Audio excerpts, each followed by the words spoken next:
consider turning off weapon sway. It's over here in options, and then to gameplay, and it's this one here. Turn it to off and it makes sniping a lot less of a hassle. You no longer need to hold your breath, nor do you need the marksman gloves. It's also handy if, like me, your controller has a stick drift. Mine, as you can see, automatically leers off to the left. I mean, weapon sway, it's a hassle. Right? I mean, who needs that? Turn on object outlines. I understand the argument that turning on object outlines affects your immersion in this game. You know, having everything highlighted for you. But there's so much to collect in this game, and it's scattered everywhere, that you're really doing yourself a disservice if you don't turn it on. Here are 3 items. Go to Options, Accessibility, down here to Pick Up Outline, and turn it on. Now, see the example to the right, how the bag is all lit up. Well, that's because the bag is indoors and because it's dark. In most cases, you are outdoors, and as you can see there, the outline really doesn't make the item stand out in the sunlight. So, you go back into Accessibility options, and I find a bright yellow that I find more visible during the day. Turn on enemy outlines. Again, there's just so many enemies in this game that you're sort of doing yourself a favour by turning on the outlines. It's over here in the accessibility settings. In fact, in some cases, finding the best outline colour is probably the trickiest part. Like here, I left the default golden colour yellow, but it's pretty useless in areas such as this. Switching to red makes the enemies easier to see, though in truth it doesn't really look as pretty. Why do people love the flying car? Here I am over Mogoti foothills and I'm going to fly the helicopter over here. I'm going to stay fairly low so that I fly under the restricted airspace radars. When I get there, I check the map, and even though I was flying low, none of the map has been uncovered. Now, let's go grab the flying car. Starting from the base at Costa del Mar, head over to the construction desk and buy the hideout network. Then, run over here and upgrade it down here. In the upgraded hideout, buy the map called Hideout Conjunto. Then, open up the map and fast travel there. This here is a flying car. Scan the car using your phone, and now you can call on this car from any vehicle point and from any plane point, since it's classified as both a car and a plane. Also, while on the subject of scanning cars, in the updated version of the game, you cannot scan military vehicles, but most other vehicles can be scanned and added into your library. As you can see on the right down there, this vehicle is now available at your local pickup point. So, back to the base, and there is a pickup point right there. There is the quad bike that I scanned, and the flying car is right there. Spawn in the car. Now, it flies like a plane, so you have to get up some speed before it will take off. Into the map, and I'm roughly at the same position I was at last time. Like last time, I want to fly over here. When I get to the end, you can see why people online seem to rave about the flying car. I just uncovered a nice slice of the map, and it took me a fraction of the time that it would have taken me if I'd gone by car or horse. That's why people love the flying car.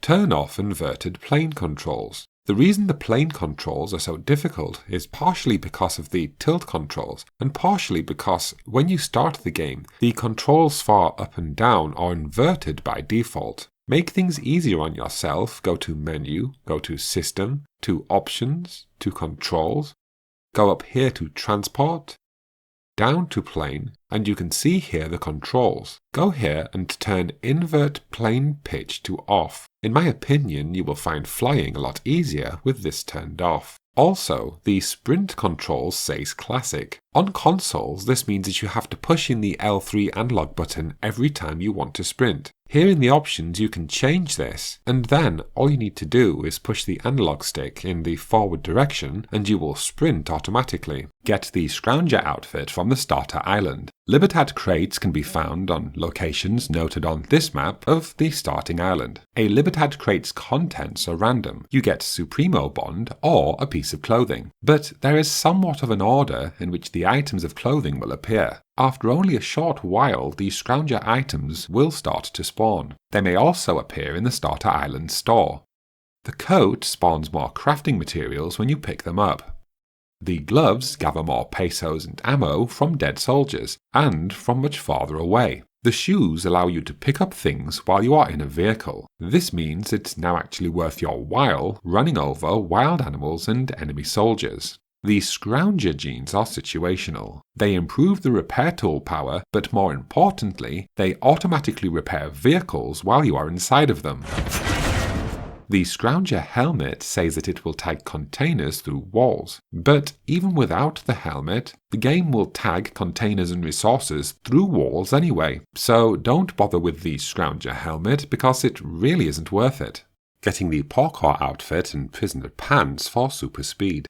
The Parkour set is something you can get from the starter island. In fact, in many cases, it spawns before the Scrounger outfit. The Parkour set improves maximum stamina, move speed, stamina recovery, and it further improves your running speed when your weapons are holstered. It also adds a speed buff after you slide. Though instead of the Parkour leg gear, which activates after you slide, I suggest you try the prisoner pants. If you want the prisoner pants early, without having to search through hundreds of Libertad crates, you go to your base and you upgrade your Bandidos camps all the way. After that, visit the upgraded stall and you'll find the prisoner pants here. The prisoner pants greatly improves movement speed and it stacks with the rest of the Parkour gear, meaning that your running speed will be incredibly fast. Here is a side-by-side comparison. The one on the left has no clothing on. The one on the right has the Parkour set, but it has the prisoner pants instead of the Parkour leg gear. And as you can see, just look at the differences between the left and the right.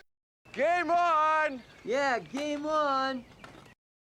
If you want to bump that speed up even further, add the Rush mod into your Supremo, and along with the other gear, you can now keep pace with several of the enemy vehicles. I've sped up the footage here, but you can see how the Parkour set plus prisoner pants plus Rush mod is the fastest of them all.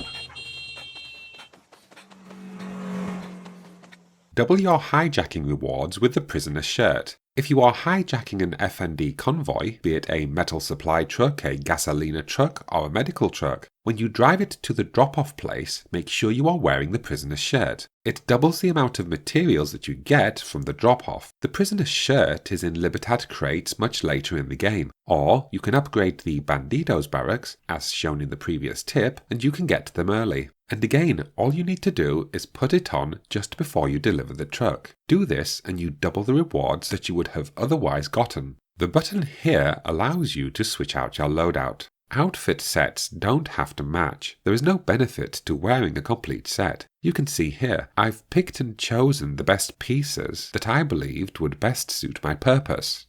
How to open Criptograma chart chests in Far Cry 6. You have to follow the clues that are drawn in blue paint. So we go up here, and this is the first chart. Now it's fairly early in the game, so that's why it's so easy to find. We'll follow the blue paint to the second one, here it is. It's not really very well hidden, but like I say, it's very early in the game. We go back around here, and here's the chest, and that's all you need to do. You don't have to buy upgrades for each gun.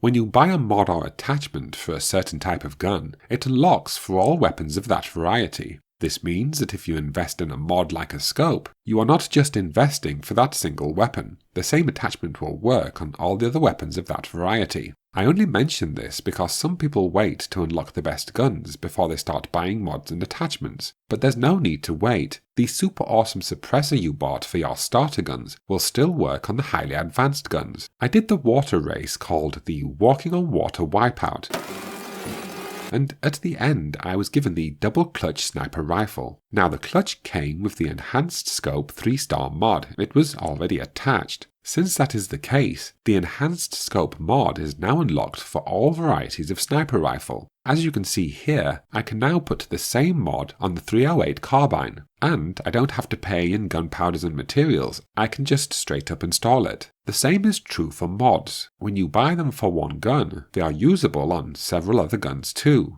Alpha animals spawn as a matter of numbers. In other words, there's no trick to getting alpha animals to spawn. If you kill enough coyotes, then eventually an alpha coyote will spawn. Kill enough crocodiles and an alpha crocodile will spawn, and you get the idea. The only exception is with animals such as this alpha crocodile boss, which is located here on the map.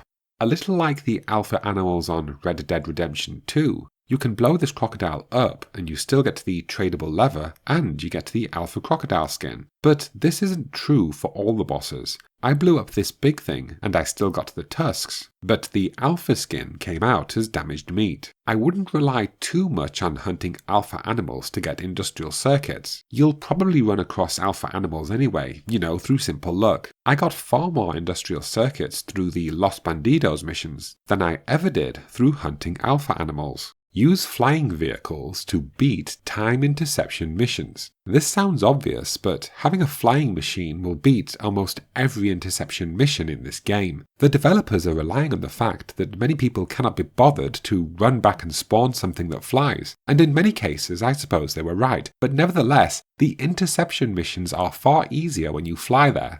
Even in this case, where there are still anti-aircraft weapons in this location, all I do is fly really low to stay under the radar, and I make it to the drop site with time to spare. Where is the shoot button on cars? You can have cars like this ordered right to you, and they have guns on top that you can shoot. Also, as a side note, when the car arrives, the guy takes like 1.5 years to get out and actually let you in, so just pop him in the head and things will move more swiftly. Anyway, the game doesn't tell you which button you use to shoot the weapon. Either way, on PlayStation it's the X button, on Xbox it's button A, and on PC I think it's spacebar. Aiming the rocket launcher has a certain nuance. I bring this up because aiming down the rocket launcher's sights works differently to aiming down other sights. In this case, the small piece of metal you see there, that is where the rocket will land. Let me show you here. This is without aiming, and by happenstance I miss.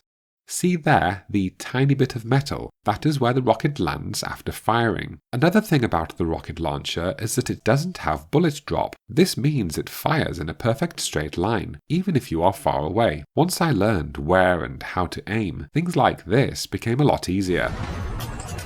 The EMP bow will disable alarms. Just as a demonstration here, I fire the EMP bow at the regular alarm and it is disabled. It stays disabled too. It's not like one of those games where the alarm repairs itself. It stays offline unless you leave the area. Also, the EMP arrow or grenade will shoot through alarm shielding, so if you can't destroy the alarm, you can still take it out with an EMP.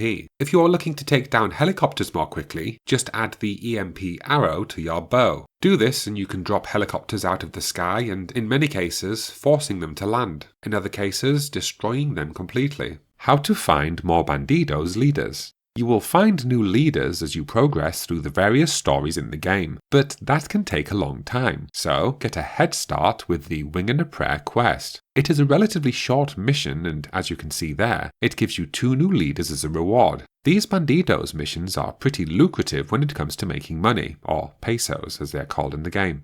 Considering that killing soldiers nets you so few coins, having multiple leaders running missions may be our best source of money in the game.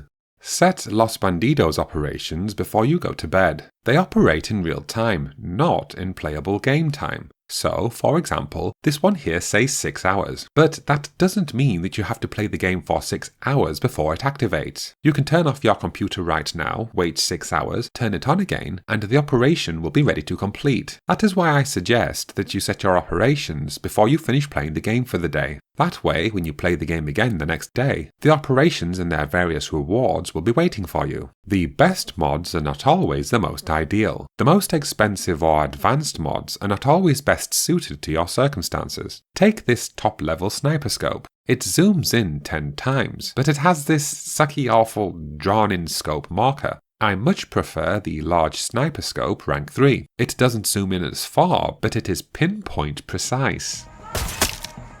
Fort Quito and the Autocrat. At the start of the game, lots of people look up how to get into this underground storeroom just here. So, I'm going to show you, just because, it's not immediately obvious how to get in, and it isn't really made immediately obvious that these sort of obstacles can be destroyed. And here is the Autocrat, which is actually a pretty reliable headshot weapon that will get you through, certainly the first start of the island, but I was using it through the middle of the game, so... How do you peek around corners without shooting your gun? Here on the instructions it says use L2 or R2 to peek while crouching behind cover, but it's not 100% true. If I peek using the R2 button, I immediately fire the weapon. It is actually the aim button, L2 on PlayStation, that allows you to peek around corners. I'll just show you here how you can peek out to the right, over the top, and then out to the left. and I'm only using the aim button.